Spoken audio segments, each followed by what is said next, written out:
Good afternoon. I hope we can start the class.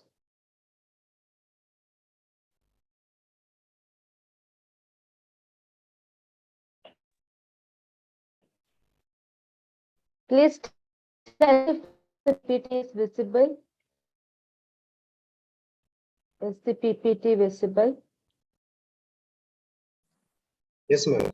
Yes, ma'am. Yes. Okay. So in last class, we were discussing about criticism from the classical till the romantic period. And in today's class, we are going to look into the Victorian age to the new critics. So first, we will be discussing about the criticism prevalent during the Victorian age.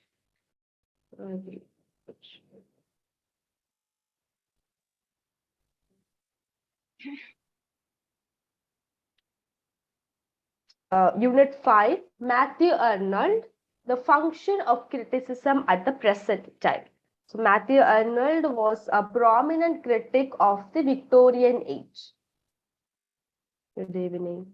So Matthew Arnold is one of the prominent critics of the Victorian age. He was the first critic to emphasize the importance of comparative study of various literatures and to make a serious study on the subject. So we know from the last class we already discussed about the neoclassical age where the rules and reasons were given importance. Then we discussed about the romantic age in the last class where we looked at the writers or the critics focused on the romantic notion towards nature. They gave more importance to pleasure than instruction.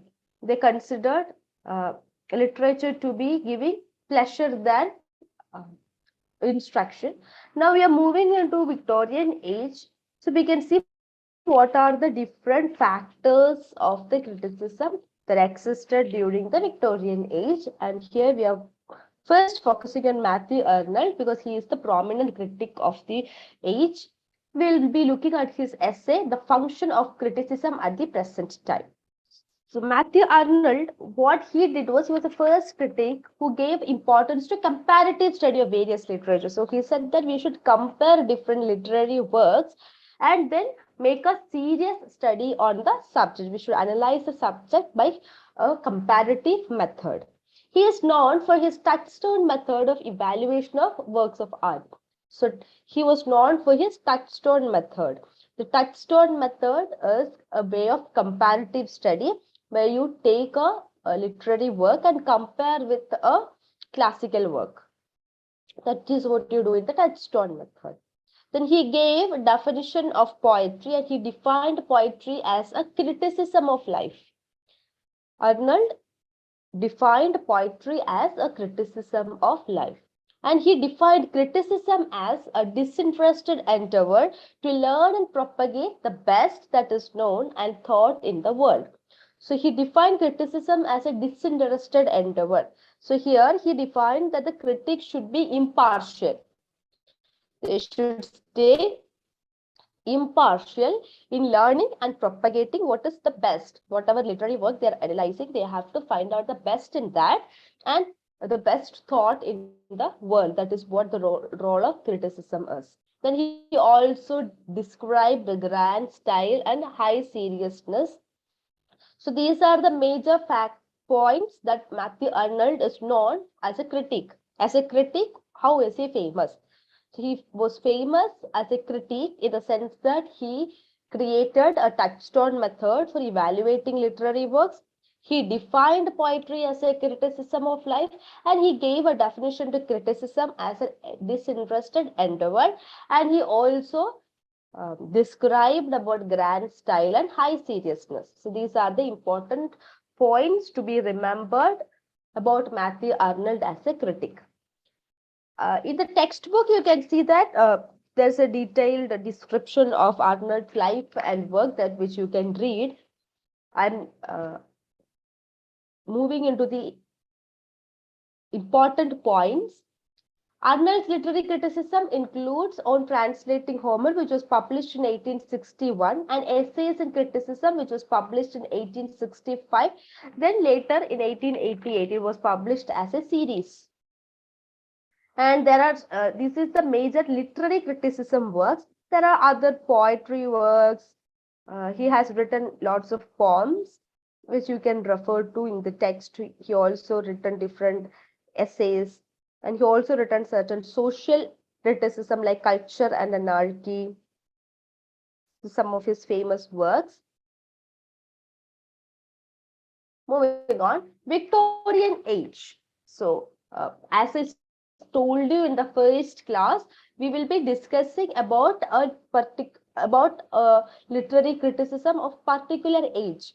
First, we discussed about the classical age. Then we discussed about the neoclassical, romantic, and Victorian. So we just have to look into the period. How was the period? So major factors that were prevalent during the Victorian age were the rise of democracy, then there was a progress of science, there was transfer of power from the upper to the middle class. There were different reform acts. By the Reform Act of 1832, the power was transferred from the upper class to the middle class. Then there were reform bills of 1867, then 1884. All these brought changes in the Victorian period, the important happenings during the Victorian period.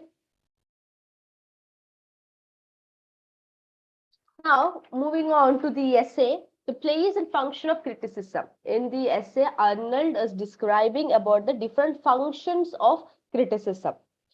The function of criticism at the present time, this is the name of the essay. This essay first in the first series of essays.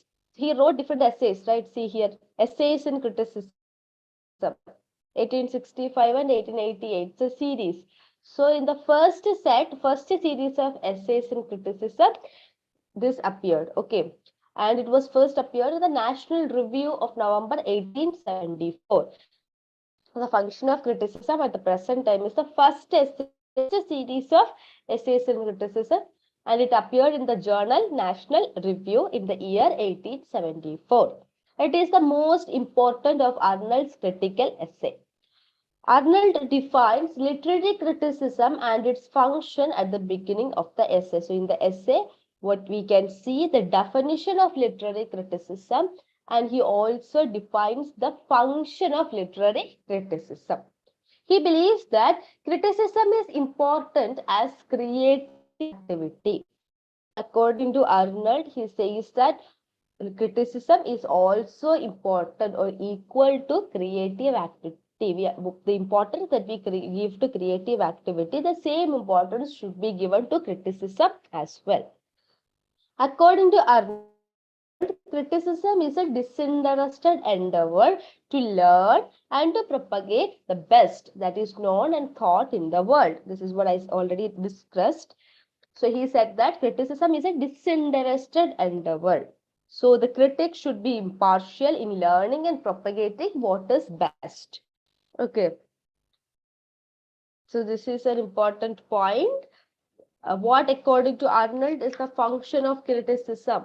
There is a question like this. What will you say? According to Arnold, criticism is a disinterested endeavor to learn and propagate the best that is known and thought in the world. A critic, what they should do is, they should be impartial. They have to learn and propagate what is best for the world. Okay. Are you understanding? Am I going too fast? Is my voice clear? Yes, madam. Okay. The writer and his milieu. Next, okay, the textbook, when you read, there is a portion called criticism. Yeah, sorry, criticism versus creativity. So here he is discussing about criticism as well as creativity. See, here we said that he believes that criticism is important as creative activity. So now he is describing about creativity and criticism. Okay. So he does not believe that both are equal. Okay, Arnold does not agree with those who argue that creative effort of human spirit is superior to critical assessment. So sometimes people say that the creativity is superior to the critical assessment. So he was not agreeing with the fact. Okay, Arnold argues that critic himself is cultured. A critic is cultured and he knows what is best and he knows what is the best for the world. Okay, and thereby helps others to become cultured. So what a critic do is he analyze a text, he do a critical analysis, and through that he makes other people also cultured. He makes literary activity possible by establishing a current of fresh ideas. So through criticism, a critic is giving fresh ideas, and by establishing those fresh ideas, the critic is making a literary activity possible. That is what Arnold describes.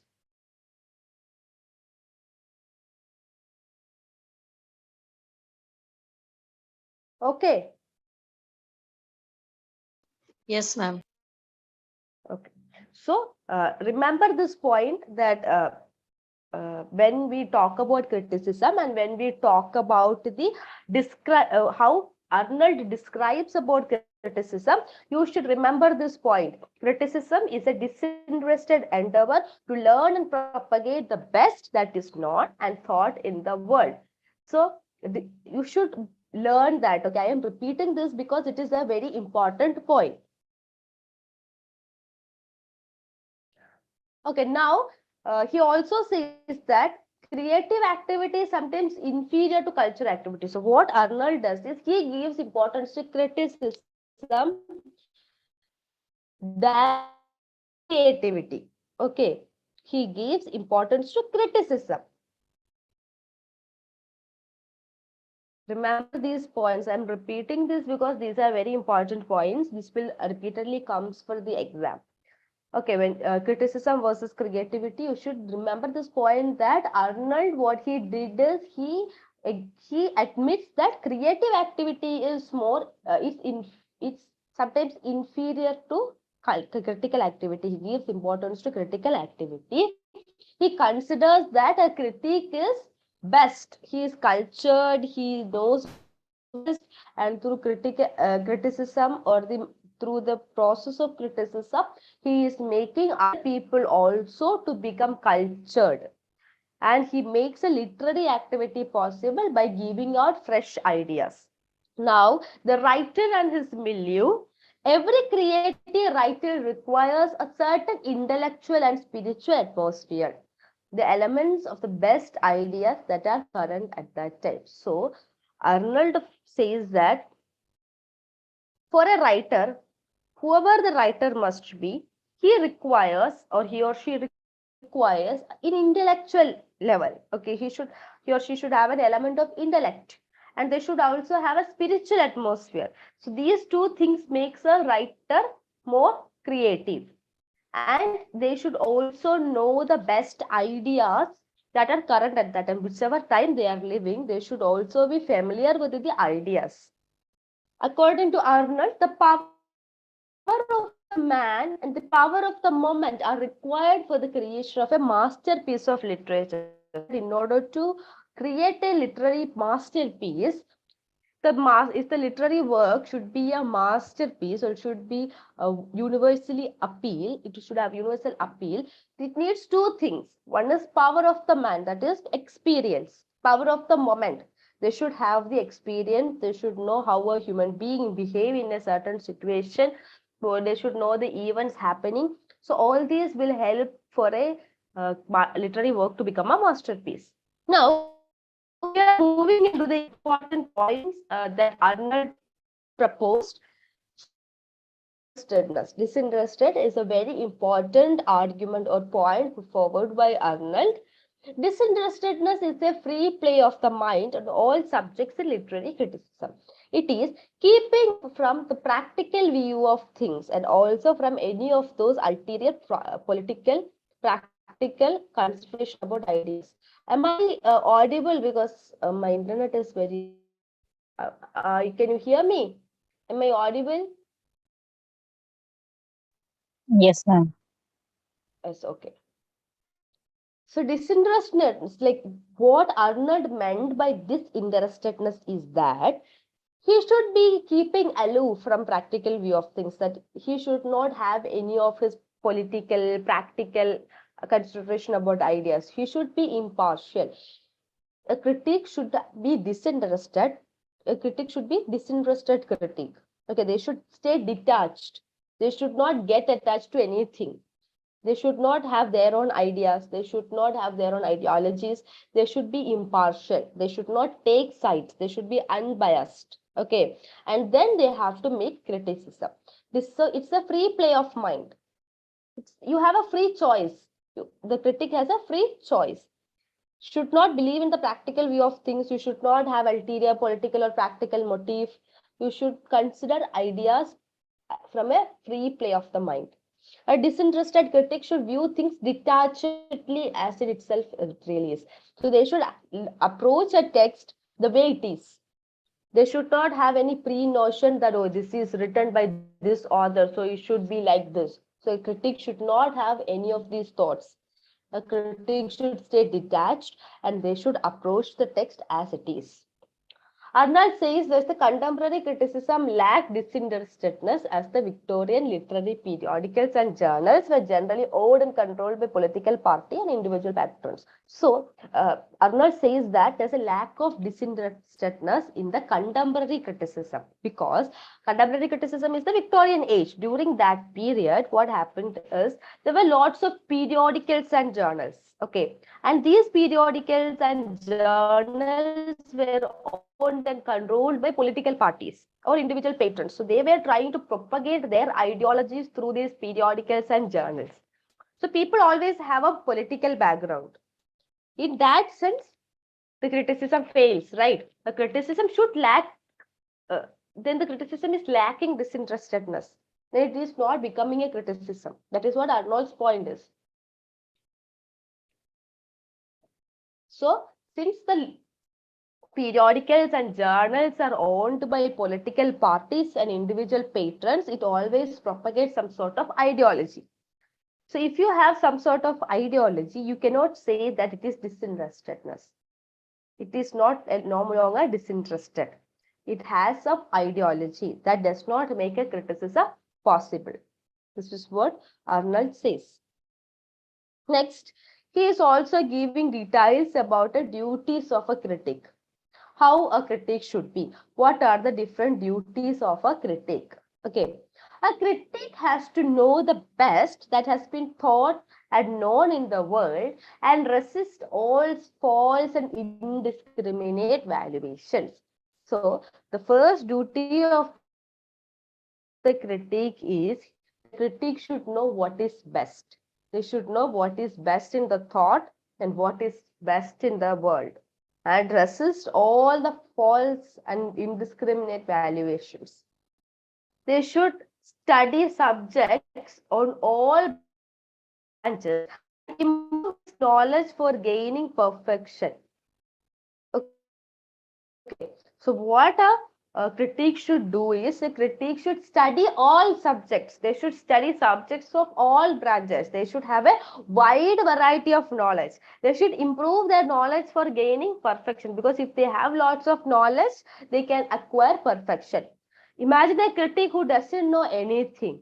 Will it be possible for that person to do any critical analysis? No, right? A critic should at least know about their area. They should know, they should have a lot of knowledge in order to make a perfect criticism. He is not supposed to be in connection with any political ideology or faction. So a critic should be impartial. A critic should be unbiased. See, he should be unbiased. He should not support any political parties. He should not support any political ideology. If they have their own ideology, they won't be impartial, right? They will always take a stand on the ideology they believe. So they won't be unbiased. So it is not a critic's duty. A critic should be unbiased. Sincerity, straightforwardness, and fearlessness are watchwords for a critic. So a critic should have sincere. He should be sincere. They should be straightforward. They should represent what the idea is in a straightforward way. They should be fearless. These are some of the good qualities of a good critic. critic has to study and interpret the best literature produced in any place and in any period. So they should study and interpret all kind of literature, the best literature produced in any part of the world, in any time period. They should analyze and interpret and study the literature from all over the world. Arnold recommends that a critique must be versed with the literature in as many languages possible, like the French, German, and the Roman. So, critique is saying that, Arnold is saying that a critique should have knowledge in different languages. They should not stay in a single language barrier. They should break the barriers and they should be well acquainted with different languages like French, German, Roman, etc. Because most of the famous literary works are in French, German, and Roman. Besides his own literature, it is desirable that he should at least possess knowledge of one more literature written in the same language other than his mother tongue. So when they analyze literature, they should be familiar with other literary works also, not only from their mother language but from other languages as well. They should at least possess knowledge in one more literature written in any other language other than their mother tongue. So this is what Arnold recommends to a critic. Matthew Arnold, as a critic, has been founder of modern movement in English literary criticism. He is considered to be the founder of modern movement in the literary criticism. So this is all about Arnold. So I will tell you once again. So I have only made points of notes of important points. You have to read the textbook. Then when you read, you will get more idea. Okay, we don't have enough time, so I have made points of the very important details. And with these points, you have to read the textbook. Then you will be able to understand very well. Okay. So I'll repeat it once again. Matthew Arnold belongs to the Victorian age. He made use of the comparative study. He is the first critic to give importance to the comparative study of literature. He is known for his touchstone method. He defined poetry as criticism of life. He defined criticism as a disinterested endeavor. And he also proposed grand style and high seriousness. In the essay's name is The Function of Criticism at the Present Time. It appeared in the Essays in Criticism, first series of essays of criticism, published in 1874. Here he defines criticism. He finds the difference between compares criticism with creative activity, and then he gives a definition to criticism. He also talks about his idea disinterestedness, and he talks about the duties of a critic, how a critic should be a disinterested person, how he should be unbiased, how he should have knowledge about the world, and he also recommends how to become a good critic. These are the major points about Matthew Arnold. Is it clear? Do you want me to repeat any point, or is it clear, or shall we move to the other? Yes, It's clear, madam. ma'am.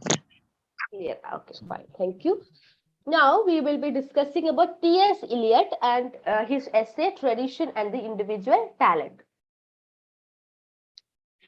I'll go a bit slow because you have to understand this.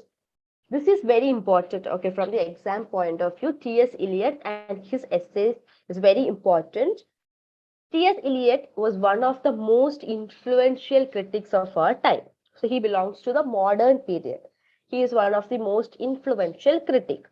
Eliot describes his belief as classical in literature, royalist in politics, Anglo-Catholic in religion. This is how he describes his belief. He says that in literature he believes in classicism. In politics he is royalist, and in religious point of view he is an Anglo-Catholic. Eliot appeared on the modern scene with shocking anti-romantic concepts in the essay Tradition and Individual Talent. So, at the time, there was this time in English criticism where impressionistic and individualistic approach were prevalent. So, Iliad came in a time, or appeared in the modern sense with an anti-romantic view. He came up with a way of criticism which is anti-romantic, and that is described in his essay Tradition and the Individual Talent. So he upheld the classical principles in criticism. Okay. So T.S. Eliot proposed or uphold the classical principles in criticism. The essay Tradition and Individual Talent, we will be discussing about the essay. It is published in two parts in the magazine called Egoist. It appeared in Egoist in 1919 at first, and it is considered the critical manifesto of Eliot. It's a very important work by Eliot. The essay is divided into three parts. We can say that divide the essay into three parts. The first part describes Eliot's concept of tradition. In the first part, Eliot describes about tradition. The second part, he describes about the theory of impersonality of poetry. And the third part sums up the discussion by ways of conclusion. He concludes his arguments in the third section. So remember this point in the essay Tradition and Individual, it contains three parts. In the first part, Eliot describes about tradition. Second part, he describes about the theory of impersonality of poetry. And then the third, he summarizes his arguments. Now, we can, if you have the textbook, you can read the textbook, because in the text the text is given. Okay, tradition and individual talent. The actual text is given. It's like a 3-page, 6 page, 3 page, 6 sides. So you can read it and understand by yourself. So what I am going to do is, like, after the text, there is a summary of each point. So we can discuss it, and if you have time, you can read the text and find out what Eliot is trying to say. So first, Eliot's concept of tradition. What does he mean by tradition? Tradition is often described in a negative way. So when you say tradition, what is the first thing that comes to your mind? It's unorthodox, unoriginal, and outdated. It's very old. It's not prevalent nowadays. It's not original. It's very orthodox. These are the ideas that comes to the mind when you say the term traditional. So it is always described in a negative way. But here, Eliot is saying, and even he says that when critics praise a poet, they praise him not for his tradition, but for his individual talent or originality, right? When someone is praising a poet, they praise him for his talent. They praise him for his individual talent or the originality of the work that he has done. Nobody praises a poet for his tradition, right? All of them are praising him for his talent and not for tradition. The individual talent and tradition are complementary to each other. So Eliot is saying that both the talent and tradition, they are complementary to each other, because Eliot regards the best and the most individual part of a poet's work in his conformity to tradition and the influence of the writers of the past of it. So what Eliot says is a poet, a poet's work, or the talent of the poet, or the individual part of the poet, is always conforming with the tradition. A poet does not have an escape from tradition. They have to be in their tradition. Like there's no choice for a poet to say that I don't have traditional beliefs. No, it's not like that. The tradition is very important, and the tradition is a part of the poet. A poet does not have an escape from tradition. The poet is always a part. The tradition is always there inside the poet. So the best and the most individual part of the poet's work always confirm with their tradition, and it also has influence of the past writers. So that the influence of the past writers, the writers before the poet, can also be seen in their work. It is not original. No work can be said as original. It always have the influence of the past writers. So this is what Eliot talks about tradition. Okay. When he talked about tradition, he also talks about historical sense. Eliot also talks about historical sense. According to Eliot, the historical sense is a perception not only of the pastness of the past, but of its presence. So historical sense is not just the history. Okay, it is not only the pastness of the past, but it is also about the present. It is a sense of timeless as well as of the temporal and of the timeless and of the temporal together. So what a historical sense means is it gives a sense of timeless, right? It gives a sense of timeless, and temporal means related to time. It brings together timeless and temporal at the same time. See, it's opposite. There's timeless and there is temporal. Temporal is related to time. These both are put together in a historical sense. And that makes a writer traditional. This historical sense makes a writer traditional and also acutely conscious of his place in time and his contemporaneity. So, Eliot is saying that the historical sense, we all have historical sense. I mean, every human beings possess a historical sense. We know that what period we are living in and what happened to the period before us. So we are not just living in this so this is 2022. We are not just living in 2022. We have the history from a long period from our birth. We also have a history of our parents. We also have a history of our grandparents. We even sometimes, if we take the historical sense, we also have the idea about the India from independence time or before independence during the British Raj. So we have a sense of history in us, right? We live in a time, we are conscious about the time we are living. We are conscious about the place we are living in. At the same time, we have an idea of our history. We know how we have a historical sense.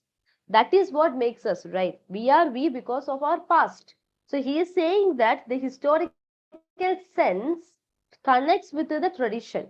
The writer becomes traditional with his historical sense. Okay, there's a universality. This is third Iliad says. I hope you understood. Yes, madam. Next is theory of impersonality. According to Iliad, poetry is not an expression of personality, but an escape from it. He stresses depersonalization in art. So, this is another important point about T.S. Eliot, his theory of impersonality. Impersonality is that, so when we discussed about romantic age yesterday, we said that the romantics believed in poetry as an expression of emotion, right? They believed that through poetry, the emotion is being expressed, the personality is being expressed. But here, Eliot is rejecting the romantic point of view. He says that poetry is not, it does not have a romantic concept, it does not express emotion. It's actually an escape from it. It's not an expression of personality, but an escape from it. He emphasized the depersonalization. Depersonalization in art is we should not be personal, we should stay impersonal.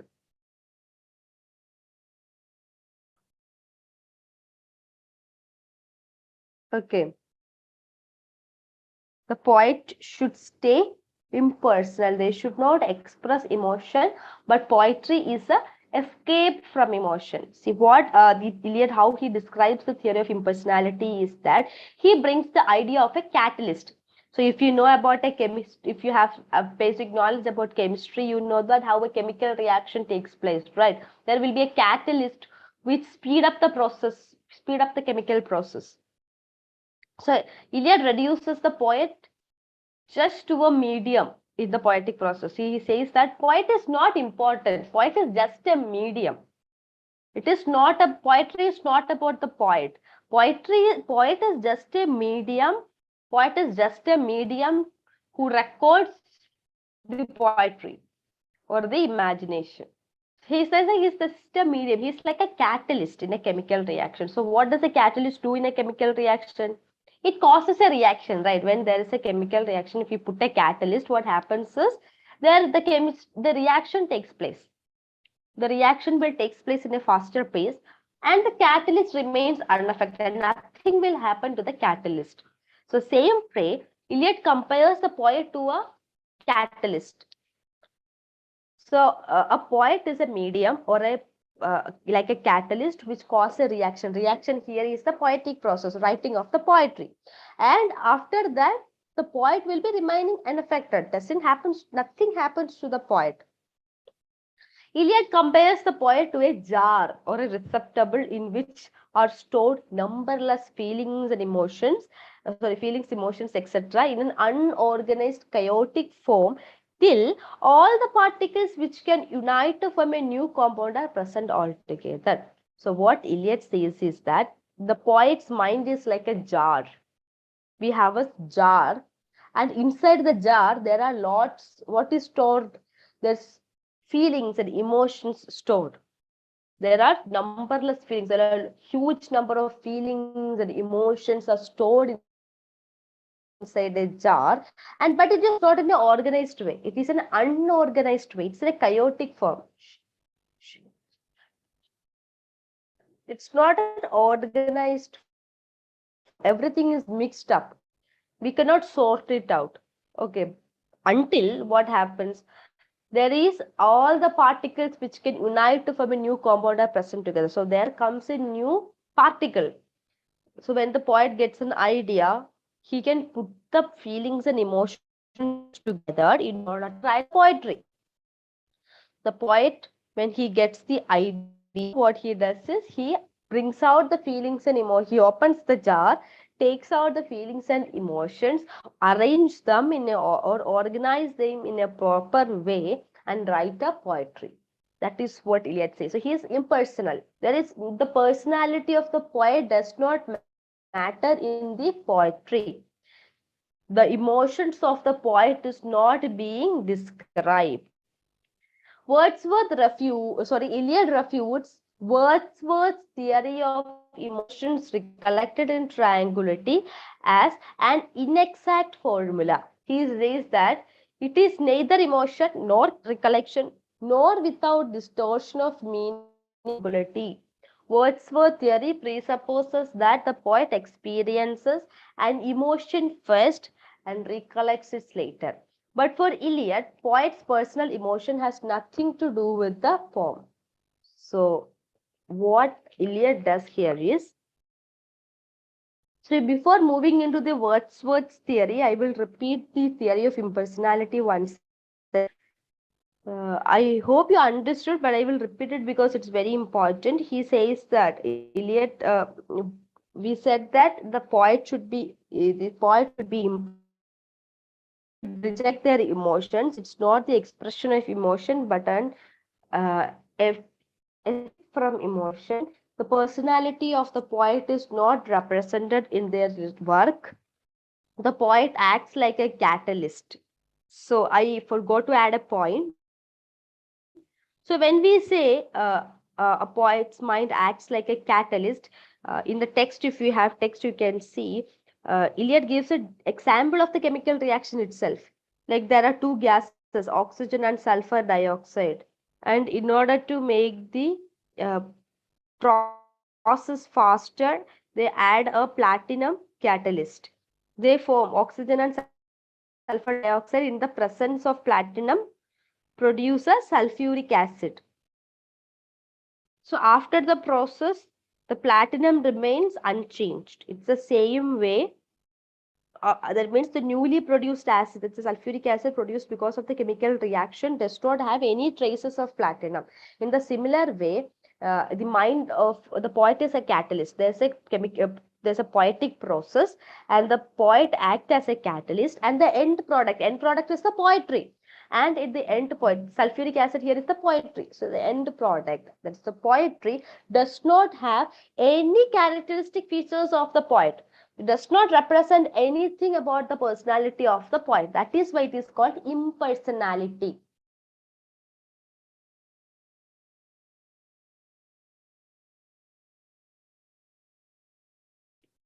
Okay. And in the last class, we discussed about Wordsworth's theory. We, dis we discussed that Wordsworth describes poetry as an emotion recollected in triangulity. But here, Eliot is refusing the idea that emotion is recollected in triangulity. He says that it is not exact, it is inexact. It's not an exact way of saying it. It is neither emotion, there is no emotion, there is no recollection, there is no triangulity, there is no distortion of meaning, nothing. Eliot is completely rejecting the idea of Wordsworth's theory. So Wordsworth's theory presupposes that poet experiences an emotion first, recollects it later, right? Yes, ma'am. Yeah, when he says that it's emotion recollected and regulated, that is, the poet has an emotion. Okay, they recollect it when they stay in a tranquil place, or when they stay in a peaceful atmosphere, they recollect, they are collecting it back. And that emotion is represented in poetry. That is what Wordsworth's theory says. But Eliot says that poet's personal emotion has nothing to do with the poem. There is nothing. The poet has no role at all in the poetic process. The poet. Excuse me, ma'am. Yes. Ma'am, may I ask one question? In the essay. Where? Oh, you want to ask a question? Yes. Yes, please. Ma'am, Wordsworth, maybe we can quote daffodils as an example, where he recollects the pic of the scene of the daffodils that he saw in tranquility. Is there any example we can quote like that for Eliot? Any of the poetic work like? That we have to check, because it's criticism, right? You don't really have to quote, but We don't. you can check. Have you ever read any of Eliot's poem? Ma'am, I mean, I'm just poems actually like trying to bring to mind like anything in contrary to that. So that is why I asked. So there Okay, is, ma'am, fine. I'm telling some of the examples of his poem, like The Wasteland, The Love Song of J. Alfred Prufrock. These are some of the poems by Eliot. So if you have read the poem, or if you want, you can read The Wasteland. Wasteland is the famous work by Eliot. And you can find out one or two lines which comes exactly like the idea that is described here. Okay, ma'am. Thank you. Okay. Yes, ma'am. Okay, back. So Eliot says that the poet's personal emotions, there is no role of emotion. Remember this point, emotion.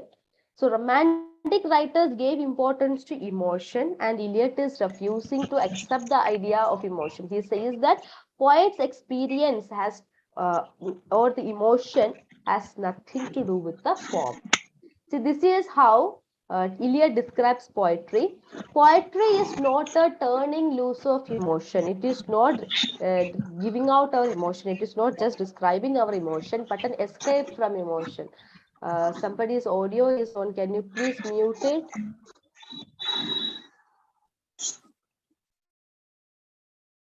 Okay. So this is how Eliot describes poetry. Poetry is not a turning loose of emotion. It is not just giving out the emotions. It's an escape from emotion. The poet is actually escaping from the emotion. It is not the expression of personality, but an escape from personality. It is not about describing the personality. It is an escape from the personality. This is how Eliot describes poetry. So here, I have just given the important points. You have to read the textbook. I am saying it again and again that you should read the text. So unit 6, we discussed about T.S. Eliot and his essay, Tradition and Individual Talent. when you write, you can give an example. You can give an introduction to Iliad, who Iliad was, what is his major idea about criticism, and his concept of tradition is important, and historical sense and theory of impersonality is very, very important because exam. That is why it's important. Should know what he meant by the theory of impersonality. Then you can say how the quiet acts as a catalyst. Then he refuses Wordsworth's idea and Iliad's description of poetry. Poetry is not a turning loose of emotion but an escape from emotion. It is not the expression of personality but an escape from personality. You should learn it, okay? Even if someone wakes you up from the sleep and asks, you should remember Aristotle's definition of tragedy. You should say Wordsworth's definition of poetry. Again, now you can add this to the list. Iliad's definition of poetry as well. So I'm again saying there is a text in the textbook provided for you. There's an extract from Tradition and Individual Talent. You can read it. You don't have enough time to go into the actual text. And then critique of the essay, how he criticizes Wordsworth, and then this is all about T.S. Eliot. Hope it is clear. Do you need any of the point, any of the, do I have to repeat any of the point, or is it clear? It's clear, ma'am. Clear. Okay. Then next we can move to the next essay, Unit 7. Mein, we have I.A. Richards. I.A. Richards, and we are going to discuss his essay, Four Kinds of Meaning. I.A. Richards is considered or regarded as the pioneer of new criticism. New criticism is a 20th century critical method, which we will be discussing in the next classes because we have a chapter exclusively for new criticism. It's in the next block. We will be discussing about new criticism in details.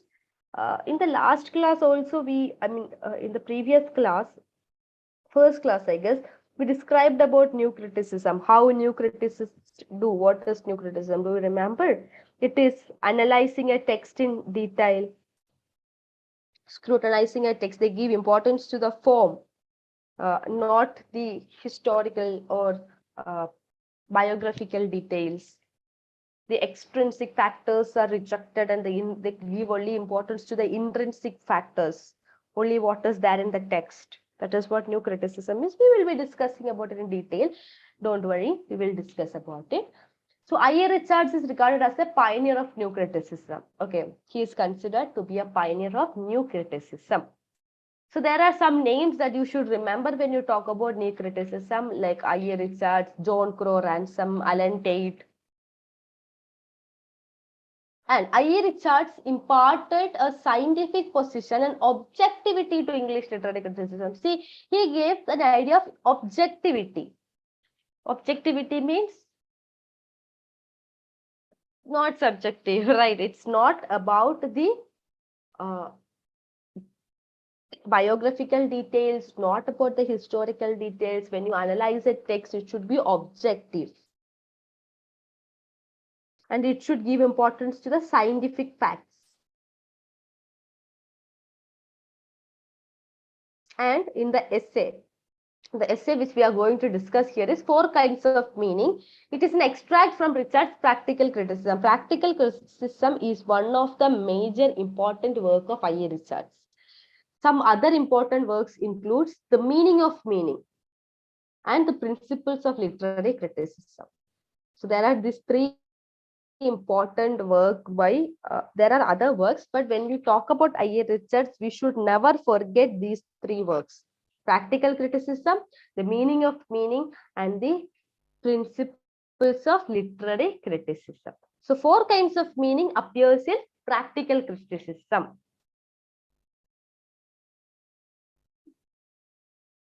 What I.A. Richards does is, he lays a great deal of stress in textual and verbal analysis. He gives importance to textual factors, or the verbal analysis is related to language, the language part. So, what he does, he did an experiment. Okay, I.A. Richards did an experiment. So he was teaching in a college. What he did is, actually in the Cambridge University, he gave a written piece to students. Okay, he gave he gave a piece of poem to the students and asked them to read. But he did not give the details about the author. The details about the author or any other details were not given. They were given only the writing part. Only the poem was given. And he asked the students and he recorded the students' response.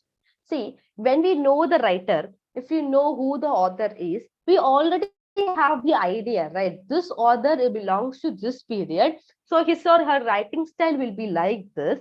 So we already have a idea that, okay, if we know the author, we also have some idea about how the work should be, or we already have idea about the theme of the work. But when the details about the author or the other details are concealed and only the literary work is analyzed, the response will be different. And he called his experiment protocols. So some of the difficulties that students faced when they were analyzing the poem is that it was very difficult for them to make sense of the poetry. They could not make a apprehension of the poetry. They found difficult to connect with the place of imagery. The relevance of personal associations were not familiar for the students. So there are certain problems like this. And it was very difficult for them to make out the meaning of the poetry also. So what Richards does is he gave importance to the communication part. The language or the aim of language or literature is to communicate, right? What is the role of literature? What is the role of language? To communicate. So he says that there is no need of the personal information of the author to communicate, right? For in order to communicate, we can just have the text. We don't need the other importance. A poet writes to communicate. The poetry is the means of communication. The language is used in the communication process. The language is just made up of words. So whoever reads the words can understand the message. But hence, we don't need the details or personal information about the author. This is what I.A. Richards says. Now moving on to the 4 kinds of meaning. These are the 4 kinds of meaning said by I.A. Richards. They are sense, feeling, tone, and intonation.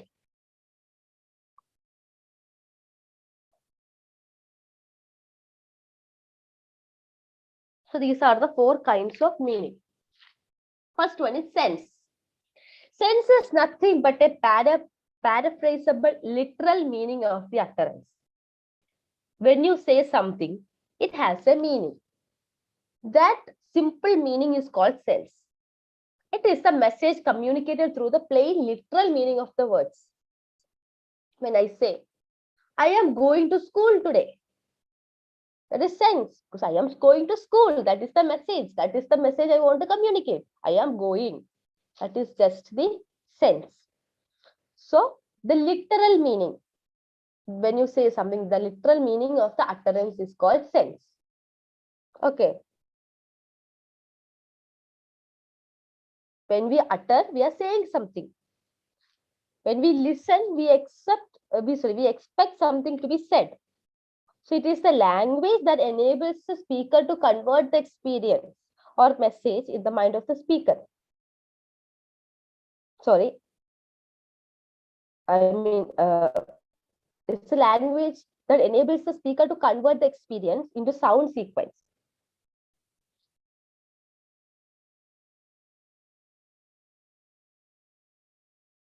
So sense is a simple term which means the literal meaning of the utterance, which can be paraphrased. The message communicated through the plain or literal meaning of words is called sense. Next is feeling.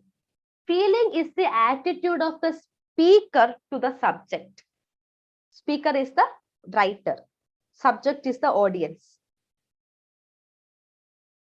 Oh, sorry. It's a subject. I'm sorry. Feeling is the attitude of the speaker to the subject. It is how the speaker analyzes the subject. See, no communication is neutral. When we say something, there is always a feeling attached to it, right? We always have an attitude towards it. There's a bias, there's an interest. That interest or bias or that feeling, attitude is called feeling. The emotions attached, the emotional attitude, the desire, the pleasure, the displeasure, all these constitute the feeling. See, if it is in a Monday morning and I say I want to go to, I am going to school, there's a feeling like I actually don't want to go to school, but I don't have any option. I have to go. So I have a disinterested feeling, attitude. That my feeling is a disinterested attitude, displeasure in going to school. So that is, or going to office in the Monday morning when it's like a disinterested or displeasure attitude. It's an example of feeling. So feeling is the attitude of the speaker to the subject, how the speaker analyzes the subject, how the writer is analyzing or talking about the subject, that is feeling. Next is tone. Tone is the attitude of the speaker to the listener. It is to the audience, whoever reads, whoever listens, the attitude of the speaker towards them is called tone. The speaker or the writer, they choose and arrange words, right? They arrange the words keeping in mind about the listener or the reader. For example, we have children's book. Is children's book written in using difficult language? It's very simple language. So the speaker or the writer always have the idea of the reader. It's small children. It's children who are going to read the book. So the language should be appropriate for the children. The way the descriptions are given should be very simple. So that is tone. Or if they write a very serious novel for adults, the tone differs. Depending upon the reader or listener, the tone, also the attitude of the speaker changes. That is called tone. The tone changes as the audience varies. So, Ma'am, if you here have could we read add on age any, appropriate, ma'am? yeah, we can add, yeah. See, age Age appropriate is appropriate. related to the listener, right? It belongs. See, Ah, yeah. I mean, yes. depending on the age. So the listener, when I said it depends upon the audience or the Yeah. listener, lots of factors: age, the place they are from, or the gender they are from. So all these things matters. For Yes, ma'am. example, give you an example. If you read a regional work, the way the speaker talks about the subject in a regional work is different from a international work. If you read an English novel and if you read a Telugu novel, it will be different, right? The way they describe is different. The tone varies. Yes. So that Yes, is the ma'am. example. So that is tone, the attitude of the speaker to the listener. So the tone changes according to the listener or the reader. Next Yes, is ma'am. Thank you. intention. Okay. Next is intention. Intention is the speaker's aim or purpose. Intention is the speaker's aim or purpose. It can be conscious or unconscious. Okay, the aim or purpose can be conscious or unconscious. It is the effect he tries to promote. So the author wants to talk about something. So he talks about something with a purpose in his mind, with an aim in his mind. That aim is called intention. Okay. Every speech has a purpose. So the purpose is modified according to the way they speak. So that is intention. Okay, so remember this. There are four meanings, four kinds of meaning. One is sense, sense is the literal meaning. Then we have feeling, that is the attitude of the speaker towards the subject. Then we have tone, it is the attitude of the speaker towards the listeners. And we have intention, that is the aim or purpose. These are the four kinds of meanings according to I.A. Richards. Okay, understood? Yes, ma'am. Yes, ma'am. Yes, okay. Now, when you take a scientific treatise, you take a scientific work, which will be important? Will it be sense? So sense gets precedence over other function. So what do you mean by sense? It's a literal meaning, right? So when you read a when you read a scientific work, sense is given more important, right? We have to make sense of it. We are not looking for intention. We are not looking for the tone. We are not looking for the feeling at all. There is no importance for the feelings in the scientific work. The sense is important. The sense is given importance. So in a scientific treatise, sense gets importance over other functions of language. So let me ask you a question. What will be given importance in a literary work? You know, literary work and scientific work are different. They have different meaning at all, altogether. So in a literary work, is the importance given to sense or other functions? Sense is given less importance in a literary work, right? We will be Feeling, analyzing a thing.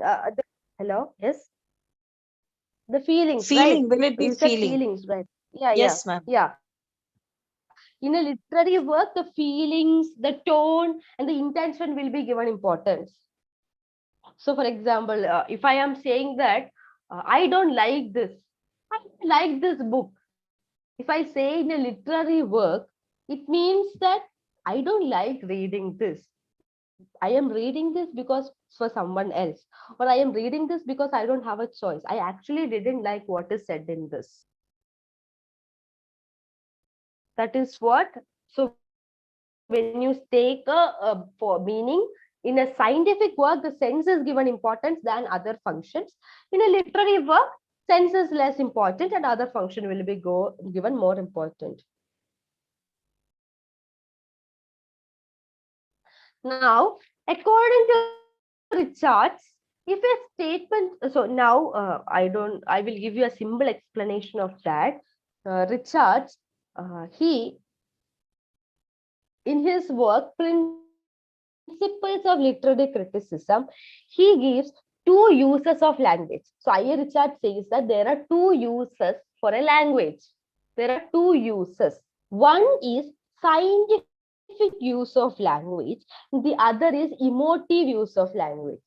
So Richard says that there are two uses of language. One is one is referential, the other is emotive. Referential is used in scientific work. So when you want to use the language to refer to something, you want to say it is true or it is false. It is caused by this. Just referring. We are referring to something. It's called referential language. It is found in the scientific use of language. When you read science works, physics, chemistry, biology, astronomy, earth science, all this scientific work, when you read, you can find referential language. And then we have emotive language. Where will we find emotive use of language? Literature. In literature, we can see emotive use of language. Here, what we do, we give importance to emotion. We give importance to the attitudes. I am not allowed to. You have the recorded class, right? So you can refer to the PPT here. Actually, I made the PPT just from the textbook. Whatever I have written in the PPT is from the textbook. If I give PPT, you won't read the textbook. So read the textbook. All these points are taken from the text. I haven't added any extra point. All these points are from the text. So I won't be sharing the PPT. You can read the textbook and underline or mark whatever you want because it's all in the textbook. Otherwise, you won't read the text. So remember, there are two uses of language. One is referential and the other is emotive. In the referential language, we can find it in the scientific works, and in the emotive, it is used in the literary work. This is what I.A. Richards talk about. Is it clear? Clear, ma'am. Yes. Yes, Okay. ma'am. So I have made PP. So we have completed till unit 7. We can we can go to the other essay in the next class. So I will do a revision till unit 7. So at the end, when we are about to complete, right, we only have 5 more days. So if we won't be able to, I don't think we will be able to complete and do revision by the end. So we can just look till unit 7, because today the attendance is also kind of good. Yeah, there are like 35 students. So you can just make note of the important points. My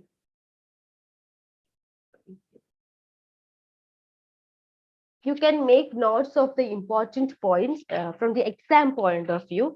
So if you have textbook, you can take it in the first unit, that is criticism and introduction. There you have to look into what do you mean by criticism. Okay, the meaning of, sorry, the definition of criticism and the function of criticism, different kinds of criticism. Function of criticism and different kinds of criticism is very simple.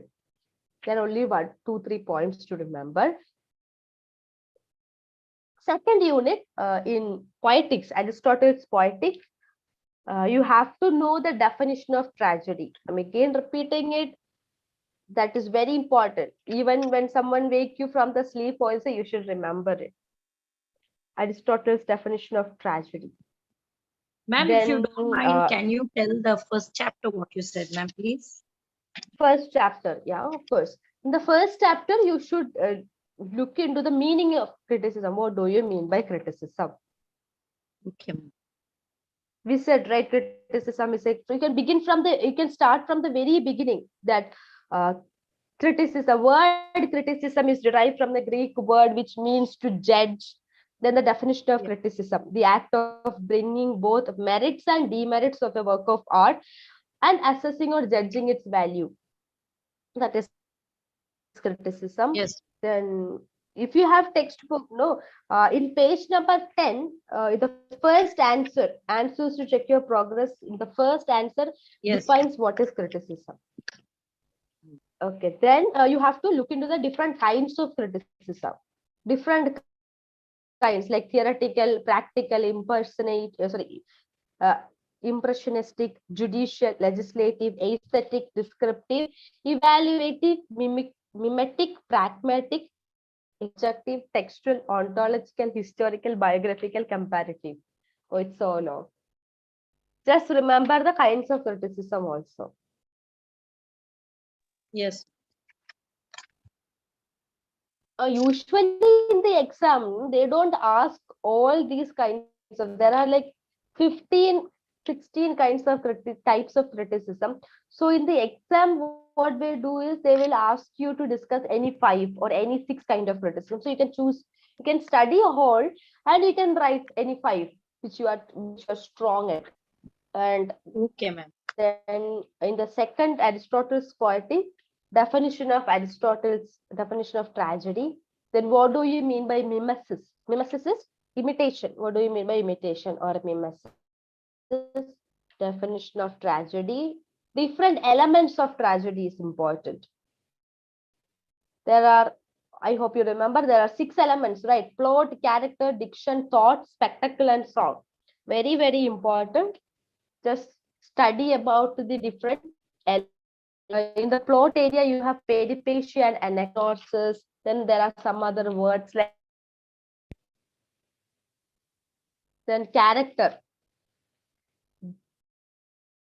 diction, style, thought, spectacle. These are different elements.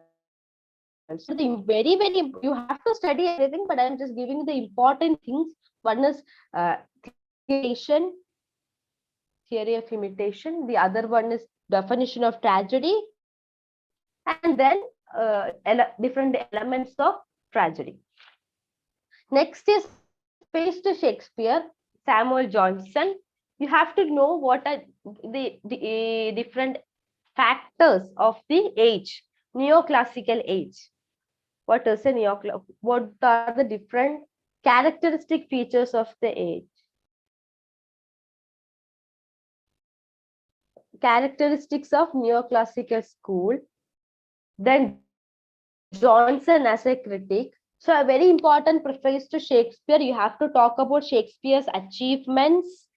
You have to talk about Shakespeare's faults. Then violation of three unities. Those are important.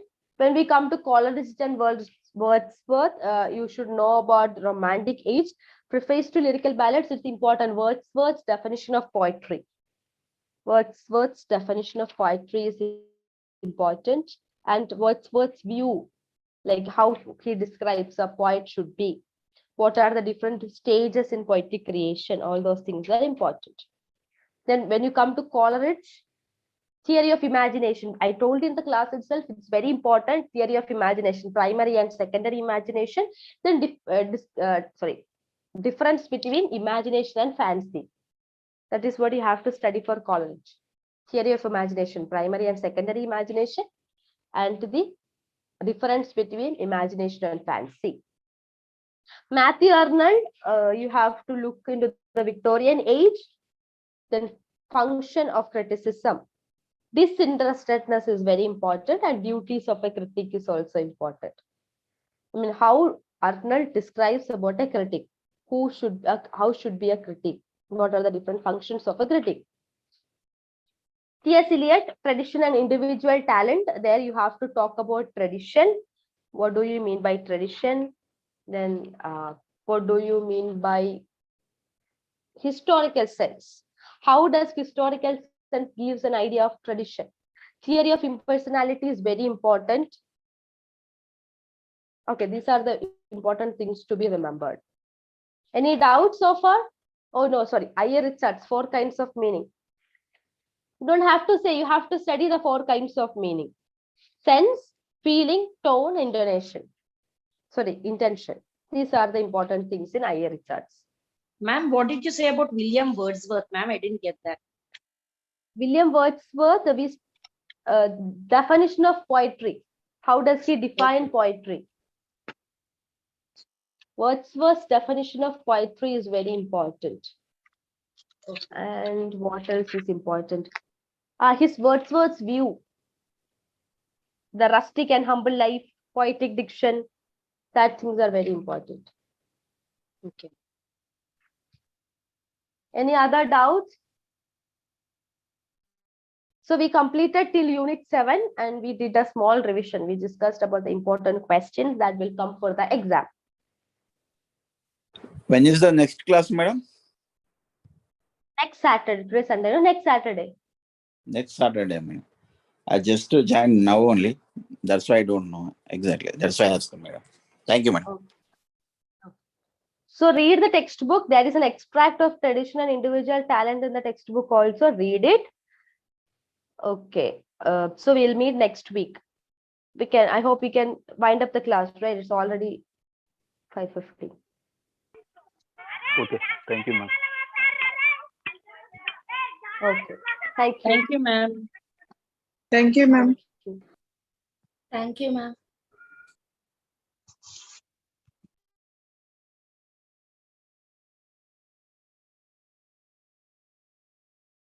Thank you, madam. Thank you, ma'am.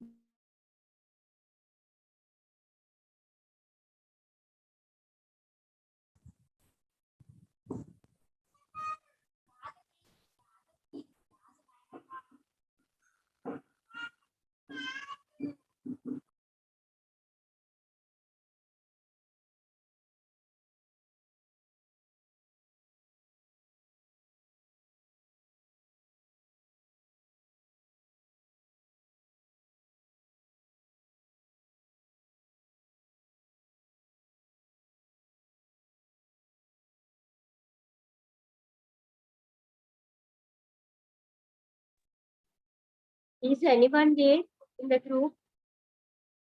Hello? Please, if anyone is there, please add me in your group.